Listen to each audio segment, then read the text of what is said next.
Syedarlun Wahyunita, wanita penghadang mobil iring-iringan mobil Presiden Joko Widodo di Bali, mengaku spontan melakukan aksinya.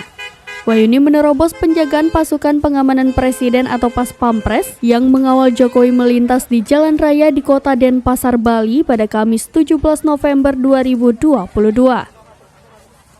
Ia mendekati mobil Jokowi yang sedang melaju di Jalan Tamrin, kota Denpasar. Wahyuni mengaku sebelumnya tidak mengetahui jika Presiden Jokowi akan melewati jalan tersebut. Dalam aksinya itu, Wahyuni sebenarnya ingin menyampaikan pesan kepada Presiden Jokowi. Namun, karena kesigapan Pas Pampres, dirinya tak sempat menyampaikan maksudnya tersebut.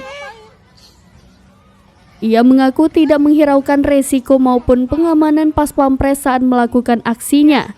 Meski demikian, ia mengaku tidak membenarkan aksi penghadangan tersebut. Ia pun meminta maaf kepada Presiden Jokowi atas aksinya yang berbahaya ini.